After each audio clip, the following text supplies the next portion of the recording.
This computer. All right. Well, happy Friday. Happy September 17th, everybody. Welcome to MVP Office Hours. My name is Dale Ziegler. With me, as always, is Joy Shutters-Helbing and Squire Kirshner. Say hello, friends. Hello, friends. They're good at following instructions. Well done. Well done. You can follow the Office Hours handle on Twitter right there. There's our individual handles, and then any information about ours, as well as the Portuguese call, which we'll touch on here in a minute, you can get at our site at mvpofficehours.info. And you can always reach the three of us, myself, Joy, and Squire, with any questions, thoughts, comments, hey, stop doing that kinds of things at mvpofficehoursus@gmail.com. Over here on the right, all the events.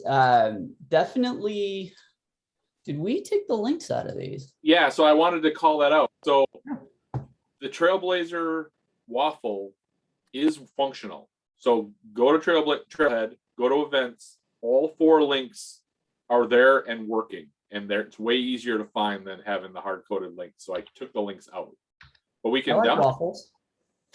I can demo it if you need it, but yeah, they're up to date. The schedules look like appropriate. There's no dead-ended links and anything, so I just switched it out to be easier to find, I thought. Love it. Thank you, sir. Yeah. So yes, go check that out in the completely rebranded, restyled, re-experienced experience that is the community experience to get all the information that you need. Upcoming Dream and events, as well as Salesforce events. I got to say, I probably owe somebody money, but Dreamforce is happening next week in person. Granted, trimmed down to just San Francisco, but for those who have the privilege and opportunity to go, I hope you have an awesome time. It'll be very interesting to hear the perspective of it being a much smaller and more intimate event, 5,000 instead of what was 2019's attendance, 39 million. Just short of that. Yeah, no, 170 something thousand. So if anybody is going, or anybody catches this recording and is going, would definitely love to hear the perspective, because who knows, that might be a sign of things to come. Joy, you're going. Awesome. Maybe. Would love to hear it, because depends on events this weekend, but maybe. Yeah. And then the Dream and events, which are those smaller, more regional events led by those of us in the community. Pakistan Dreamin' is this weekend. Oaktown, on the heels of Dreamforce, hop over the Bay Bridge, or if you want to go the long way, it's the Golden Gate Bridge, the San Rafael Bridge, and then back down again. Tahoe Dreamin' in a month, Florida Dreamin' same weekend there. And again, go to the Trailblazer community to get all the information. And then at a more local level, if you aren't familiar with user groups, admin groups, developer groups, definitely check out these links. Myself, Joy, Squire, we all co-lead groups in our respective areas. It's a great way to get people. If you don't need to talk, please go on mute. Please and thank you. Got a lot of noise. Sorry, Dale, I can't help you. You got to make me a co-host to help. I'm actually working on that right now. That just reminded me that I hadn't done that yet. There we go. Okay, thank you. Yeah, the local groups, definitely go check those out if you're just getting comfortable or familiar with the community. With a lot of meetings still being virtual, you can also jump into literally anywhere around the world. I know in Kansas City, we've reached as far as the Netherlands and India and Australia on some of our meetings. And so if there's a topic or a presenter that you want to learn more about or hear from, definitely go join, but start local, because chances are there's someone in your city or in your region that you can start to get connected with. So go check those out. Global MVP office hours. So it's not just us here in the States. Do we have Carlos on the call? I don't see him. Don't see him. Okay, no problemo. If he was here, we would obviously let him introduce it. But the other call that is regularly standing is MVP Office Hours Portuguese, that meets on the last Thursday of every month. And what is super awesome about that is you don't have to speak Portuguese to help out. Carlos is fluent in English, Spanish, and Portuguese. He does all the translating. And if you're looking for an opportunity to help out and start to give back, definitely jump on, and you'll be helping obviously Portuguese speaking countries, but I think there's been some Spanish conversation in there as well from Spanish speaking countries. And like I said, Carlos does all the translating, and he runs the call super efficiently. So definitely jump in if you want to start to give back there. And information about that call is on the same site as ours, mvpofficehours.info. So what are we doing here if this is your first time here? So we meet on the first and third Friday of every month during normal months, and we somehow backdoored our way into making this a normal month, even though the first Friday was before Labor Day, and whatever. And then all the release readiness and whatever. It's fine. We're here. It's the third Thursday of the month. And our next call will be in 2 weeks on the first Friday of the month, which is the 1st of October. This is an open Q&A format. Bring your questions, but also bring your answers. You don't have to be an MVP to answer the questions. If you know the answer, jump right in. Take yourself off mute, help out, make a friend, make a connection, whatever. We just ask that if you can help out, please do. Registration is always going to be at this static link. You can catch past recordings either through our community channel, Twitter, or YouTube. And then please use our favorite hashtags, Problem Solved Together, Community Learner, and MVPOH. We are recording this session, so if you are not comfortable or authorized being recording, we're going to have to ask you to jump off, but I will have this uploaded to YouTube sometime this weekend. Mute yourself when you're not speaking. If you want to ask a question and get in line, go ahead and raise your hand, or if it's dead air, just unmute and say, hey, I have a question. Please introduce yourself.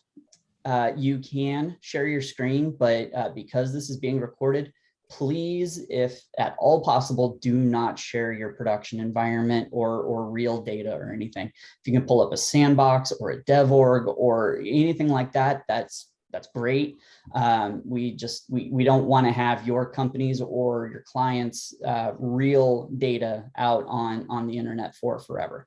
And then, of course, we have chat where you can share links and other resources. Or if you can't get unmuted and you know the answer to the question or whatever, go ahead and throw it in there. And between the three of us, we're monitoring the chat and who has hand raised and everything. And we can also display links up here. And again, everyone can participate. You don't have to. If this is your first time and you just want to see what this is about and just start to get comfortable, that's fine too. But if like I said, if you know the answer or you're just dying to jump in, please do. This is for everyone. MVPs, raise your hand. Who's the Salesforce MVPs? Of course, we say that's a trick question because everyone's an MVP. Our Office Hours Links Hall of Fame. Of course, the order of execution, that will come up at some point today. I've brought it up on client stuff at least 3 times this week. The Mandela effect, go look it up. And I'm really happy to see Simon Sinek's Golden Circle having jumped in there because, well, our most common question back to a lot of questions is why? So if you're not familiar with Simon Sinek or you haven't seen his talk on the Golden Circle, it's a solid 20 minutes. That will change your life. Go check it out sometime after we share this deck with the links.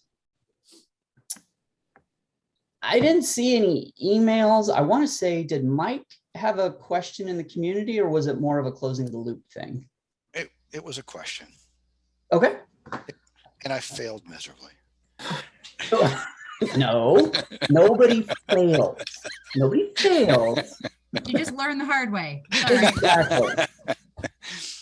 We have users that are delinquent in approving records and approving their approval process stuff.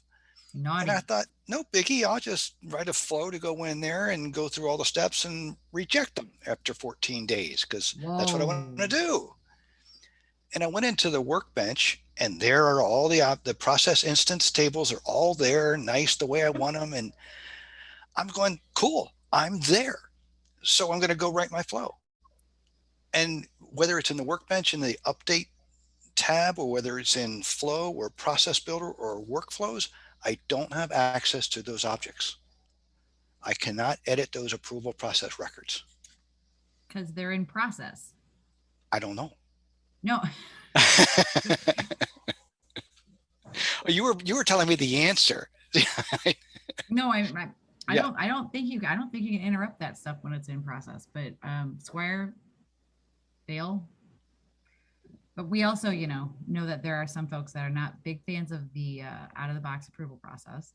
Yeah. But I do know that in my past lives, when it was like a 30, not a 50 there, the approval process is like interrupting those mid processes is tough. Yeah. Oh, It's a what was the process object instance. you were looking at, Mike? Process instance. There they are. They're all sitting there.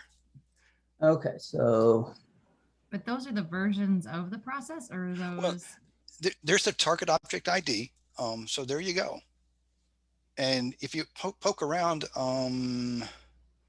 you can find the status. It's just not, there's 3 or 4 tables in there. You can get, there you go, status. All I want to do is update that record to rejected. Simple, but no. Try and find process instance under update. well, so you went through, I mean, before we Yeah. I mean, they're all approved, so there's nothing I can really do with those. And they're 5 years old, so I was probably messing around a call. But, so you went through node, step, and work item. Yes. Yeah. And while I can see them here in this, the query editor, if you go under data and update, those tables are not visible. Okay. So what I thought I had it. I thought I was there, but no. Yeah, approval processes there's so much sausage making in there. They could, and I'm trying to find it right now while we talk through it.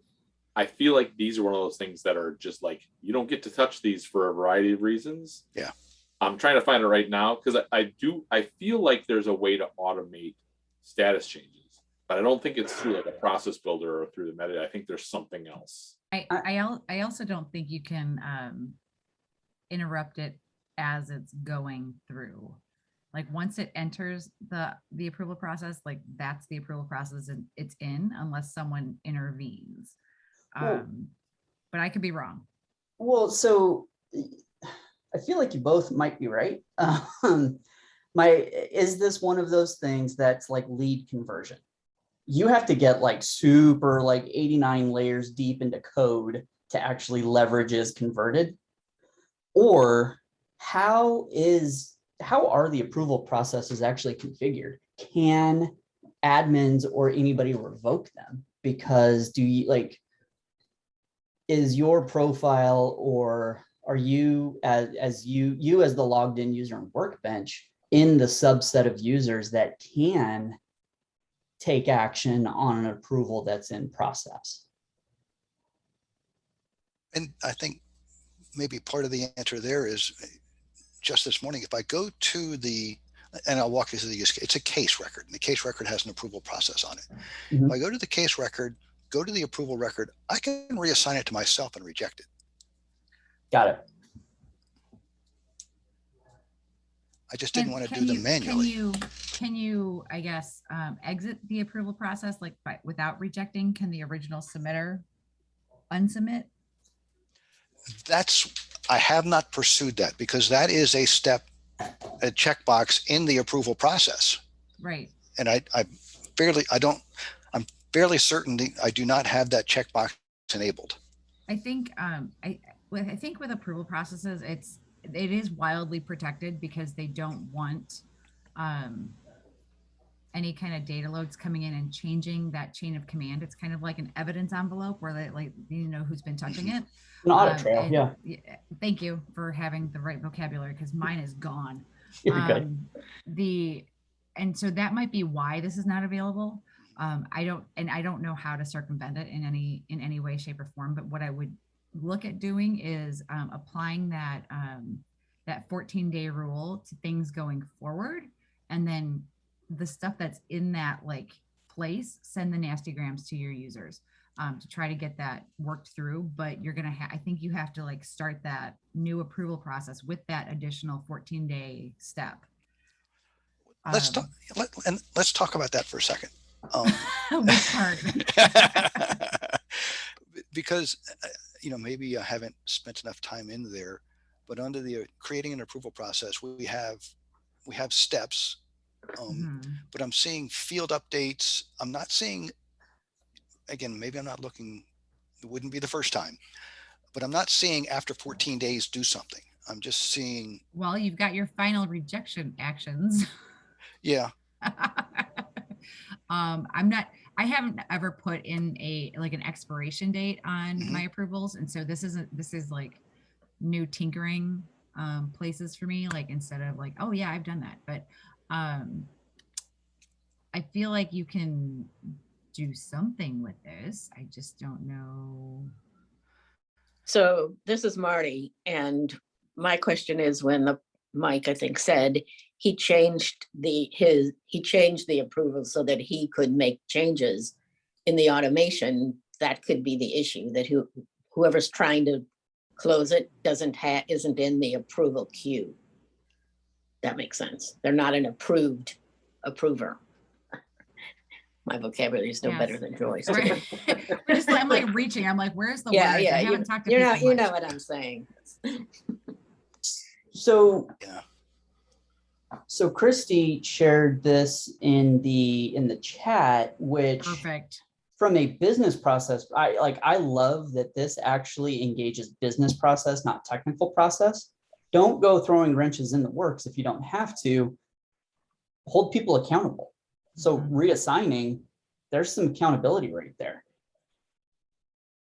And my thought on that was, if they can get to part of it that's pending, then that kind of gives you information to possibly get to more of it. Right. The other thing is, if your users are not getting to it, like, does it need to be assigned to someone who has the bandwidth to do those approvals and has the authority? Well, and at a higher level, if the process isn't working, why do people need to approve them to begin with? Maybe they only need to approve the escalated ones or ones after a certain time period that are still open, etc. Yeah, I mean, I think that's a prime example of, just because you have a business process doesn't mean it's the process. It's always open for reevaluation or rebalancing or whatever it needs to be done. But I mean, that It's probably the way they always did it, and that's the way we're going to do it now. What? That never happens. Ever.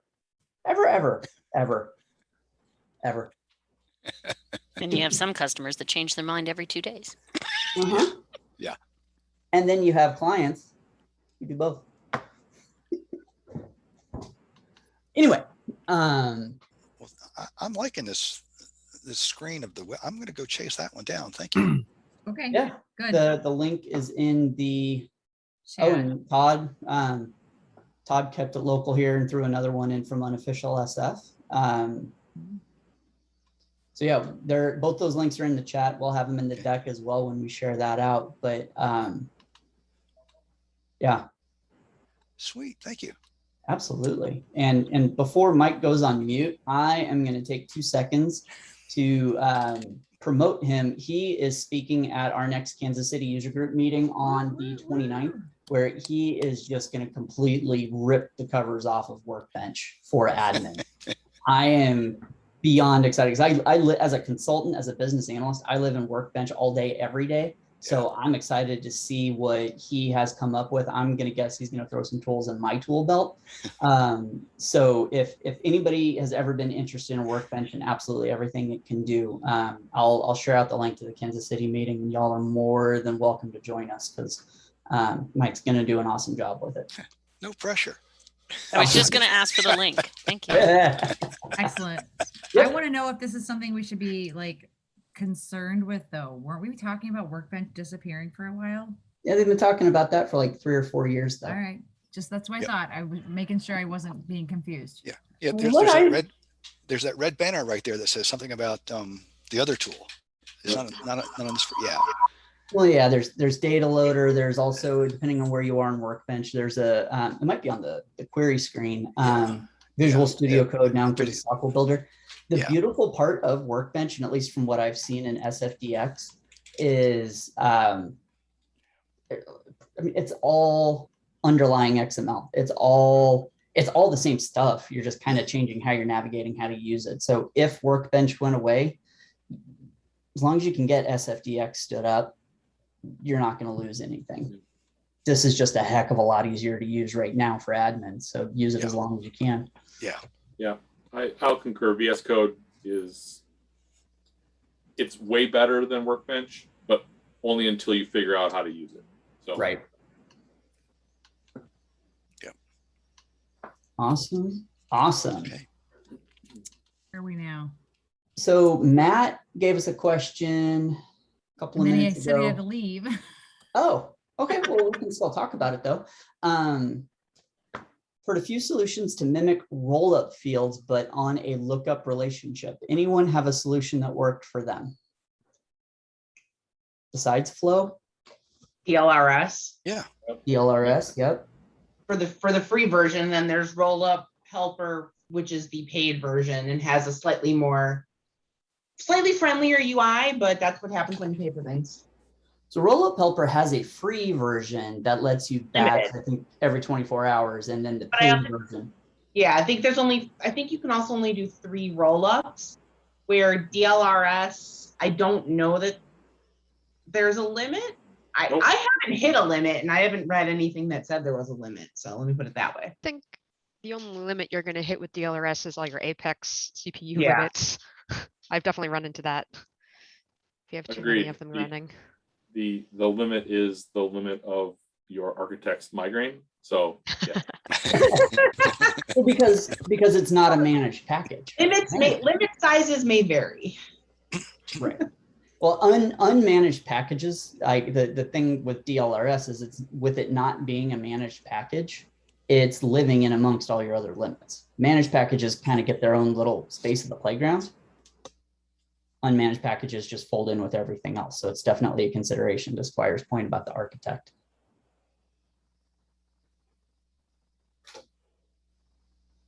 That's all we got. What is much better than Workbench? VS Code and SFDX. But again, it's a pretty big mountain to climb to get it set up. But then once you're in there, you run the world.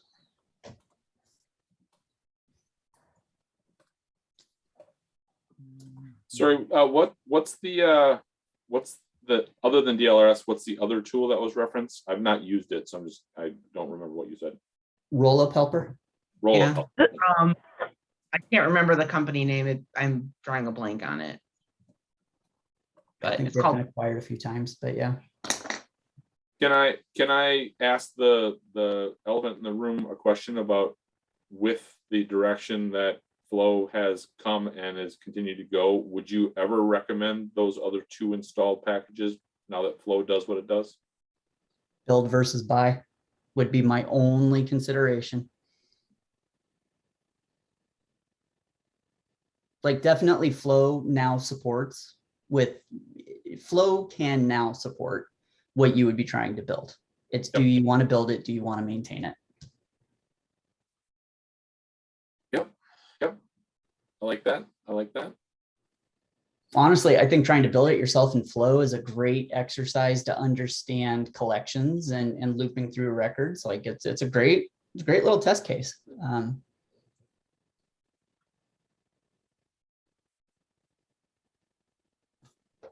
All right. I mean, we don't have to debate it. I just was curious if I had a strong I feeling. think there's a debate. I think it's a matter of if you have the resources and the ability, as opposed to needing something quick and fast. Right. No, I think Squire, you asked the question on behalf of many others who have been faced with that same question, to be honest. So Absolutely. All right. Yeah, I think if you're not familiar with Flow, it's quite a big lift again to set it up. But if you know Flow, then yeah, I would like to convert almost all of my DLRSs to Flow. I just have to find the time to do it. Yeah. Exactly. Because there is a lot more building involved. Yeah, I mean, and I guess the voice in my head that I will always ask is like, DLRS is awesome. I'll stand behind 100%, but it's also a bit of a magic box. I think that's the thing that always makes me uncomfortable as maybe an experienced admin versus, like you're saying, like if you're just getting started, is it does what you want it to do, but you don't really understand how or why. And if you start understanding that and peeling that onion, then you can be like, oh, I could have built this myself with the tools in hand. And I know that's a really broad spectrum of knowledge and experience and time and everything else, but I just wanted to ask the question. So. No, I mean, it's a great question. All right. We don't have to stay on it. I do want to really quick. Marty asked earlier about what's better than Workbench. VS Code with the installed Salesforce DX packages has querying, code access, object management, like all the things you can do in Workbench is there. It's just it's going to be a ramp up time, almost what we just talked about with the other thing. So that was what we were referencing. Do you think if someone were to learn Workbench, which I don't know yet, that makes it easier to then learn those other more enhanced tools, kind of like a step up? Most definitely. Okay. So I can tell you like what I'm doing with Workbench. Share my screen. So, I mean, not only can you run queries, not only can you get information, like I've developed template workbooks that skims all this information from Workbench about like, what object am I on? Give me all the fields, and it'll tell you all the attributes of them. For pick list fields, it'll dive down into what those pick list options are. And then all this code that's in front of each thing, I put in formulas to scrape it out to get it into a more human readable format, just by simply copy pasting off the screen into one sheet. And then there's formulas that pull it all out in another sheet. There's also where SFDX really takes over is over here in migration, where you can deploy and retrieve packages. And then that's where the actual XML, your metadata comes out, and you can then just like go hog wild on where is this field used or where is this referenced, and like really like superpower configuring and updating your org, but also doing a very in-depth analysis. Like my client that I'm working with right now, they're a prime use case for permission set groups, but they haven't gotten to the level of actually creating the groups to bind all their permission sets together. So they're still on profiles plus permission sets. So I'm having to go in, they're trying to minimize the number of profiles, but then there's so many different teams with so many different field level security and object requirement needs that everything's going into permission sets. I have it open on my other screen, but it has the client name on it. I don't know that I really want to take the risk with that recording it, but no, but what I'm able to do is pull down the XML of a permission set. I can actually show that. That seems pretty safe. Let's do. So like this is the XML code of a permission set. They have, this permission set has visibility to an app. We created their own service console and it's right there. All the field permissions, here's what's readable. Is it readable? Yes or no. Is it editable? Yes or no. And because when you're looking at a permission set in the setup UI, you don't get that full picture of here's everything that's enabled. But right, because the XML is structured in such a way, you can just copy paste this into a spreadsheet, and then with formulas to like substitute out the editables and the slash editables and put it in more of a table format, you can copy paste your way into, here's a matrix of what this permission set contains. And that's what SFDX definitely supercharges, is it pulls down your entire org. Whereas with Workbench, there's some limitations that you kind of have to pick and choose what you want in there. But if you understand how to pull some of the smaller things, what the output looks like, DX will then just absolutely give you everything on it, and the world's your oyster. So like going from field permissions, we have a lot of fields in here. Object permissions, whoever has this permission set has the ability to read the case object, but they can't do anything else with it because they can't create, can't delete, can't edit. They can't view all, they can't modify all. But there's a child object called case action where they can also create as well as read and edit. DX then also allows you to modify files in this format and push back up instead of having to point and click your way through the configuration side of things. And so, like I said, DX will get you everything. That was a very long-winded way of answering that question. Sorry. Yep. And one other side note, VS Code, if you have a standard metadata export, it doesn't even have to be in DX format. You can open that file structure with VS Code and read it in old metadata 1 versus DX, which is metadata 2, and have some of that overlap as well. So it's not even DX centric, although that helps a lot. Mm-hmm. All right. Melissa has been very patient. You want to move to her? I'll talk. Okay, so mine is that I have an org that uses Salesforce Inbox, and they only use web browser for email, Microsoft 365 or whatever. I guess that's because they don't like Outlook for some reason. It doesn't work well with their Salesforce Inbox. I don't know. So I can't even access the Salesforce Inbox. I don't know why. I've been trying to work with Salesforce on it. I have a case out there and I'm not getting anywhere yet. So do you guys have any ideas? I've never used it before. Why are you not assigned a license? First, we use Salesforce Inbox and it works with a browser and with a desktop version. Mm-hmm. Do you have a license to Inbox? I believe I do. And the permission set? And the permission set. Well, and that's the weird thing. The permission set, every time I put it on there, it bounces off. So are you picking the right one? There's two. So you have Inbox activity capture. With, yeah, and then without. Yeah, I picked one with, and for some reason it doesn't like me. So are you guys using Einstein Activity Capture? Or is it set up with Lightning Sync you are using? I believe so. Okay. Is there a permission set license as well as a permission set group? Do you have to have both? No. Okay. No, you don't. So is it that you don't see Salesforce Inbox on your browser, or is it that you've attempted to put it there, but it's just not letting you get it? It's not letting me get it. I'm not seeing it at all.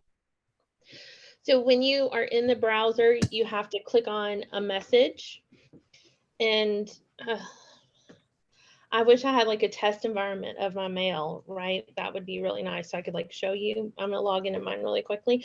So when you're on an actual when you're in your browser, yeah, you have to go to the message. Yeah, there's 3 dots, and I'm trying to remember if it's in the top part of the screen or the bottom. I'm logging into my email so I can actually tell you on the web browser where it looks like.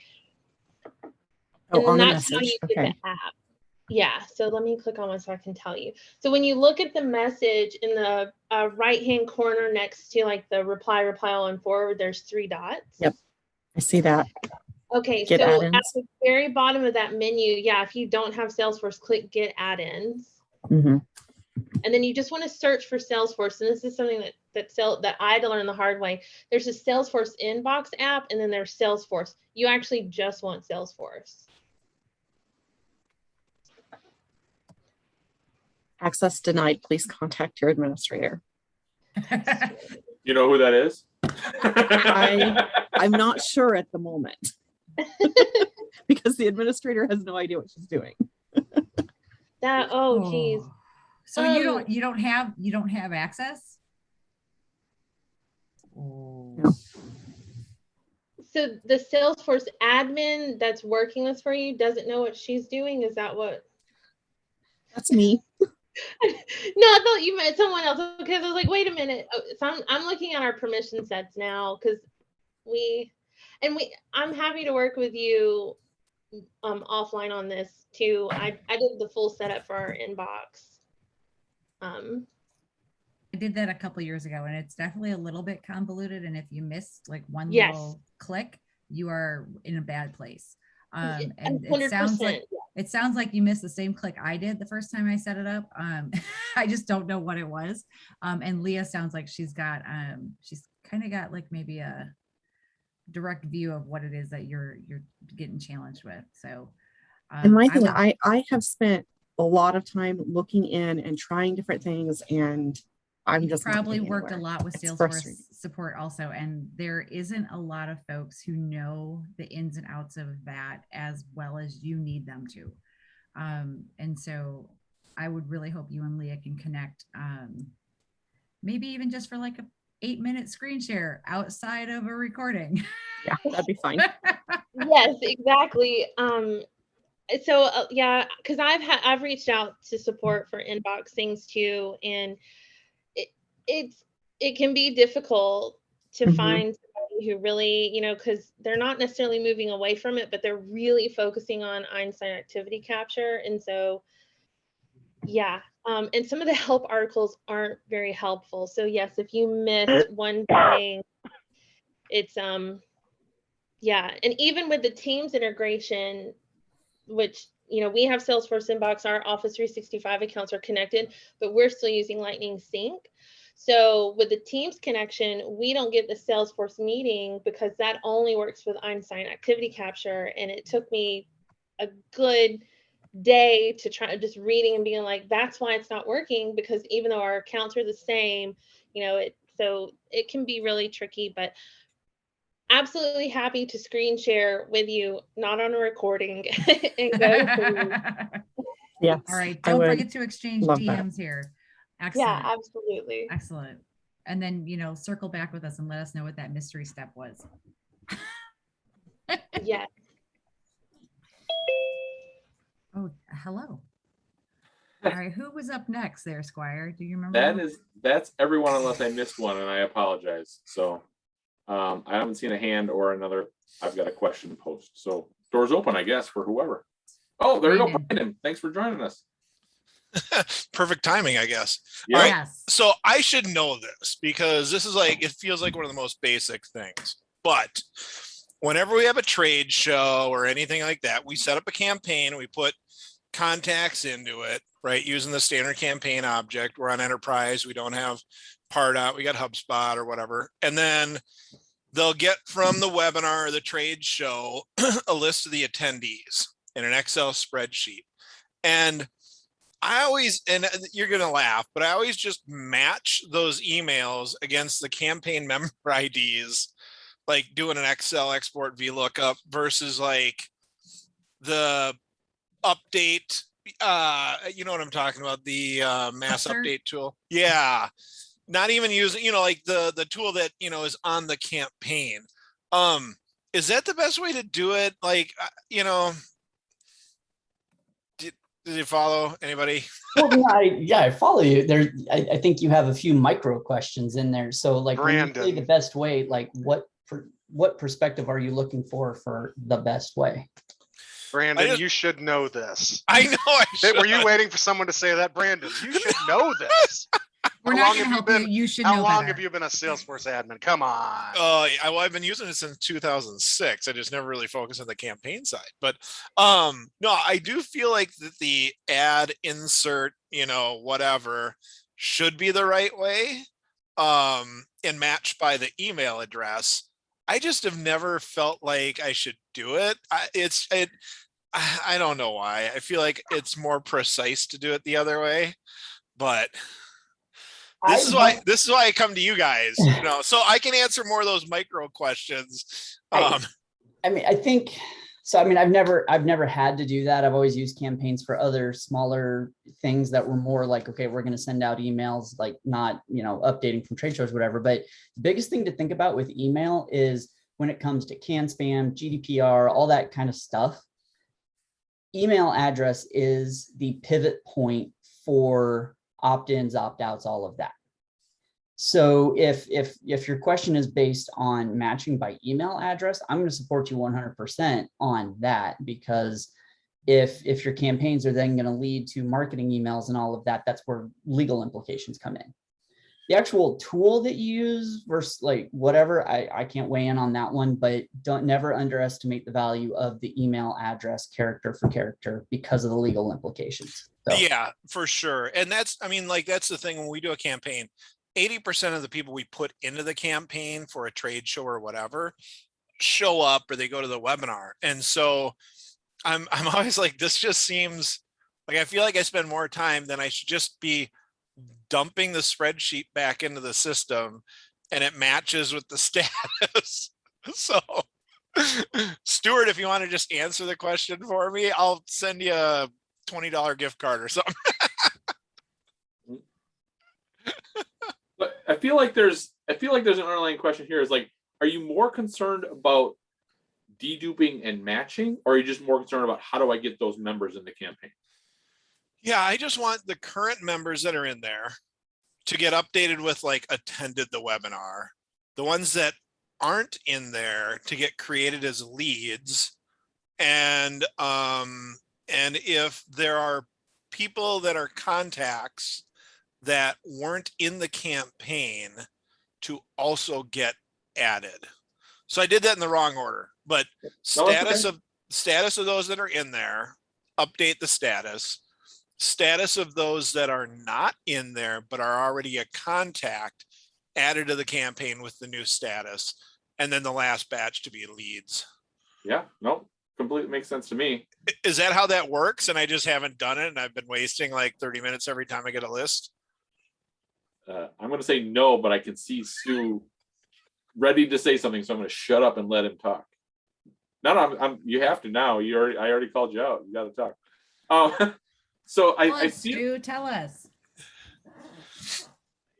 I'm going to go out on a limb and say that there's no right way. There's like a good way, but I feel like it's kind of like you, like Dale. I don't ever have to do it. I just know what the outcome is supposed to be. So I don't even know that there's a good way. There's a good way for your org, but that way might not be good for the next org. Right. Because of timing or resources or. Well, I'm a one-man show, so it's yeah, all my time and resources. It's gonna be whatever makes sense for you to trigger. You're gonna do.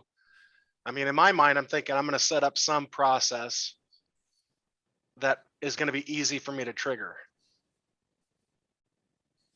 Well, and really, I should just try it and see what happens, and then,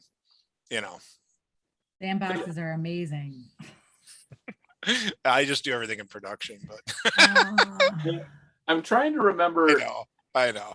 Doesn't campaign member auto how do I want to say this? Like if you try to add a campaign member a second time, it doesn't duplicate itself. It knows it's there. Right. So if you do it's just a match to get your contact IDs and then update, you'll get everything but the leads. The leads, I think, is the tricky part, right? I seriously, I think the add to campaign, insert or update, I think is the right process.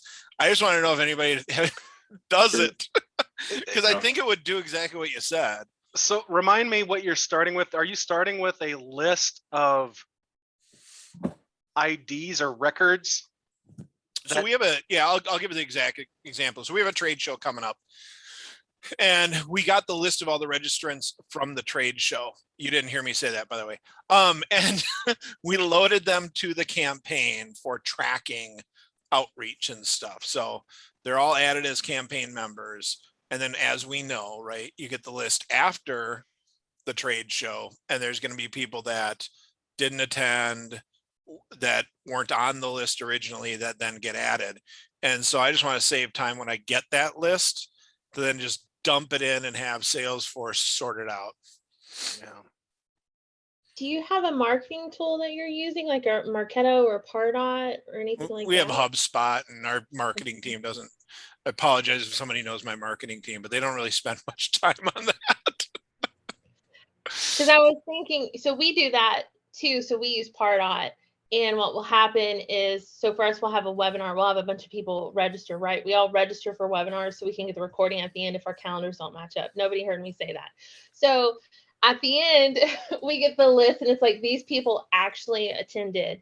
And so we are utilizing our marketing platform, which is what your marketing team should be using, because it's going to match that up for you. So the list of users go into the campaign, and then you're able through that, and it is by email address. That's your unique identifier.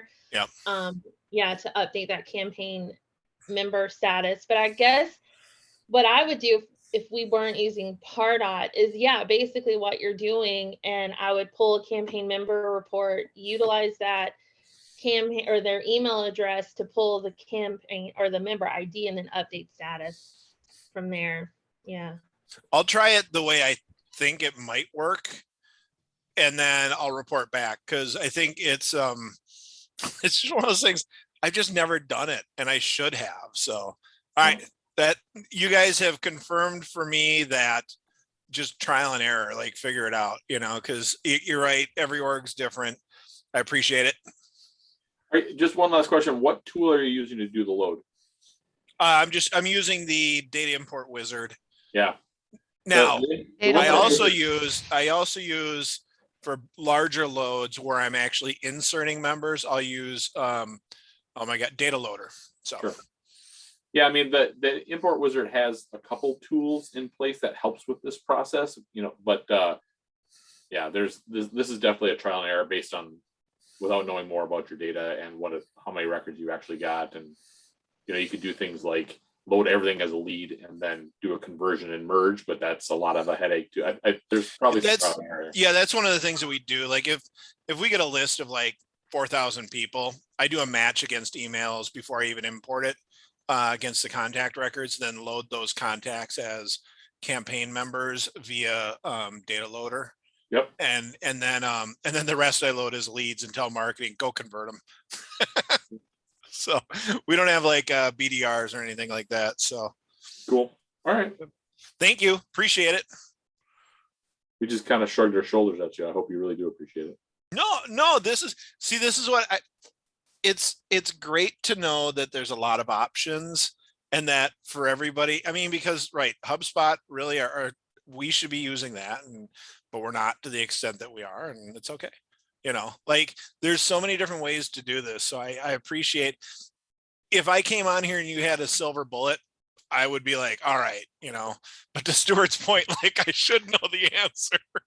No, you shouldn't. I mean, I think, and I'm looking at the chat, there's some really good comments in the chat. Daniel's talking about a tool like Talend, because I'm going to come up with the same problem here in a month or so. We've got a process where there's a file that's being outputted by one division that's coming into Salesforce that our lead assignment tool inside of Salesforce wants to update the leads based on the output of this file coming from a different division that says, well, now you've got changes to all of your leads, and some of these leads are actually contacts. But it's an interesting thought of external data changing statuses of data that you have. Again, it's not like we're reinventing the wheel. It's just how you manage the data that's coming in and updating Salesforce data. It's always going to be a little bit different. So you have to, from an architectural point of view, you kind of have to map it out. You know what I'm going to do? You made me think. I'm going to take an old campaign that we have and one of our current lists and just import it against it. I'll match just ahead of time just to see like what I should expect the outcome, and then I'll tell you guys what happens. One other question, just tertiary to this. The initial campaign of say the 100 people you send stuff out to, you've got that to send the notification effectively. What are you doing with the actual attendee data? We just then update those people in the campaign if they're already in the campaign, or we add them to the campaign. So, but why do you reuse the campaign for the next marketing? Yeah, we want to know if we had a webinar on a certain product or feature, to know who attended, if they did attend, and then tie that to, you know, future sales. So we can say that this webinar led to X amount. Sure. Campaign influence, if you will. We don't have campaign influence turned on. That's a whole different topic, but well, and the reason I ask is because one thing I've seen people do is you build the campaign for we sent you an invitation. You build a child campaign that is the attendance. Now you're not actually updating anything. You have a campaign that tracks the results of the campaign versus from the event versus tracking the attendance in the parent campaign. It saves time as far as trying to merge, but it obviously separates kind of the journey. And that's why I was wondering, like, if you are using campaign influence, it doesn't help you at all. If you're just using it to track and maybe build on for the next time around, it might be valuable to have it as its own campaign. Just a thought. Yeah, I get worried that we'll have too many parent-childs, and then people may or may not, you know, they might just keep throwing it under the same thing. So yeah, we also have a custom field that ties to the account, and we've got accounts based off of different partners or resellers and stuff too, that we associate those campaigns to then give them feedback on what we have too. So cool. All right. Yeah. No, this is great. This is really good. This is appreciated. And I'll try that out, and I'll let you guys know next time. Awesome. Thank you. We have 7 minutes. Any other ad hoc questions? I mean, I think I'll just add on to a comment that Bree put in the chat on all of that. Use some automation based on a trigger field on the lead or contact, changes the status on the campaign, then wipes itself clean for next use. Love where your head's at on that. Never be afraid to use the Salesforce platform to help manage campaigns or anything like that. Like, don't feel like you have to be confined to the box that is campaign and campaign member. If there's ways for you to develop stuff that, like, you as the admin are the only one who sees it, but it helps your life be a lot easier, don't be afraid to do it. Just got done having a really interesting conversation with Salesforce product manager. I've been struggling with Tableau CRM connection to Snowflake, and this has been going on for weeks. And finally, she sent me Miranda, I think her name was. She sent me an article from the Snowflake site saying, here's how you create a Snowflake database. Anyway, it doesn't matter. It worked. Like after weeks and weeks of me hitting the brick wall, this article that this wonderful product manager from Salesforce sent me that explained it, I slowly went through it, and finally it works. And now I'm able to send data. I'm extracting it from Salesforce, putting it into Tableau CRM, and sending it directly to Snowflake. And I was able to send 10,000 rows of data, which is meaningless, to Snowflake in a matter of 30 seconds. And I just thought, wow, that is so cool. And then I called her to say thank you, and she said, but that's just the start of it. What we want to do is have this be just the start of kind of a pipeline of ways to interact with data. We have all these connectors that can connect data to bring it into Tableau CRM. And now we have these connectors that can push data out of Tableau CRM. And you can also interact with data inside of Salesforce through Tableau CRM. So in thinking about what Brandon is trying to do, so if you've got some file, something that you need to manipulate and then push that data inside of Salesforce to update things, it doesn't matter where that data is. It's in Snowflake, it's in Amazon AWS, it's in an S3 bucket, it's in a CSV file, it's somewhere. you set up an automation to grab that file, put it into Tableau CRM, create a recipe to transform that data or manipulate that data, and then output it to wherever you want. And that could be back to Snowflake, it could be back to Amazon, it could be back to Oracle, it could be back into either your Salesforce org this is connected to, or a different Salesforce org that you have, or whatever, and update that information wherever it is. And it just kind of blew my mind as she was talking. I'm like, this is excellent. I love this idea. And I love the fact that it's just going to happen within seconds. That calling data, manipulating it, transforming it, and then updating data. I'm sold. I love it. Drink the Kool-Aid. This might be. Oh, go ahead. Go ahead. Well, no, I was going to say, I know MuleSoft does some of that. How do you know what tool to pick? Or maybe is that just, go ahead. How do you know what tool Yeah. to pick? Well, I mean, every tool has a intentionality to it. So, right. So like you're using Tableau CRM, it's native, like, I'll call it warehousing. That's not the right way to describe it, but Tableau CRM actually builds a secondary warehouse of data when you sync to Salesforce or to Snowflake or whatever else. And that's why it's so powerful to be able to manipulate and transform data so you can report from it. Because you've got that reporting tool, and I assume you're using Tableau CRM, Stu, to also build dashboards and reports and output from that as well. It's not just an intermediary for this data push, right? That's the hope, but right Yeah. now, no. Right now, we're just using it as a transport vehicle. But that's the message, right? So like MuleSoft could do that, but it's not a reporting platform. It's not a dashboarding platform. So, but on the other hand, MuleSoft is also this multi-connector middleware. So it does what it's designed to do, and Tableau does what it's designed to do, and there just has to be some overlap in the overall functionality. So I think the right tool is really taking a step back and saying, does this tool do what I want? And more like, what do I want? Find the tool.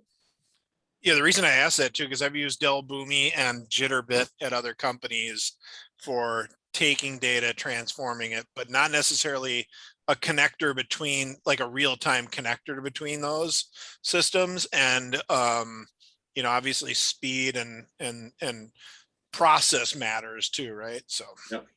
And I think the missing piece too is like, or not missing piece, but one of the big pieces is that MuleSoft, Boomi, Informatica, all of those, it's a transport tool.